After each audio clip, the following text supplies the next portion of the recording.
ये तस्वीर आप देख रहे हैं, ज्ञान मंदिर में पूजा अर्चना करते हुए प्रधानमंत्री नरेंद्र मोदी की तस्वीरें आ रही है।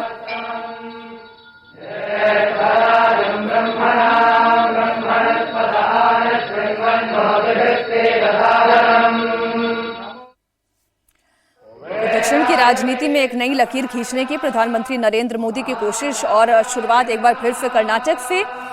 अब 2 राज्यों में तो विधानसभा चुनाव हो चुके हैं, एक में शपथ ग्रहण भी हो गया है और केरल में भी शपथ ग्रहण हो ही जाएगा। अब बचता है कर्नाटक।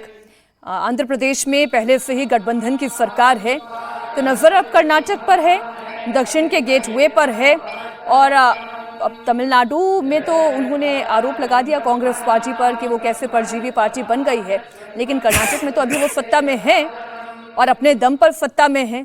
अब उन्हें वो कैसे सत्ता से बेदखल करेंगे और कैसे वापस से बीजेपी का शासन वहां पर आएगा, ये एक बड़ी चुनौती है, क्योंकि भारतीय जनता पार्टी के पास चेहरे का अकाल, कहना ठीक होगा अमिताभ जी, चेहरे का अकाल है वहां।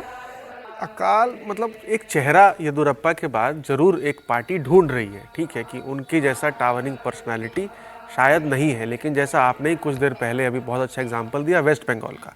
वेस्ट बंगाल एग्जाम्पल है कि कंबाइंड लीडरशिप पे बीजेपी कैसे चुनाव लड़ रही है। उनके पास वहाँ भी ममता के सामने कोई बड़ा लीडर नहीं था।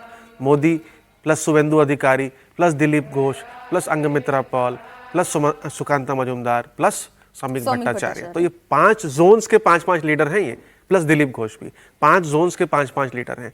इसी तरह से यहाँ पर उनके बेटे हैं, येदियुरप्पा जी के बेटे हैं, आर अशोक हैं, और क्योंकि जेडीएस भी अलायंस में एनडीए के, कुमारस्वामी जैसे टावरिंग लीडर भी हैं जो वो कलिगा समाज पे आज भी उनका अच्छा खासा होल्ड है। तो आई थिंक यहाँ पर कंबाइंड लीडरशिप के बेसिस पर ही बीजेपी चुनाव लड़ेगी। और लीडरशिप कांग्रेस में भी क्योंकि क्लियरली डिफाइंड नहीं है और डिफाइंड शायद नहीं हो सकती, क्योंकि जो हमने डिलेमा की डिस्कशन किया, तो ये फायदा बीजेपी को वहां मिलेगा। सामने टावरिंग लीडर शायद ना रहे 2028 के चुनाव में, क्योंकि लोगों को भी मालूम चल जाएगा कि सिद्धारमैया जी इस बार चीफ मिनिस्टर नहीं बन पाएंगे। आई थिंक ऑलरेडी वो 75+ ईयर्स ऑफ एज के हैं।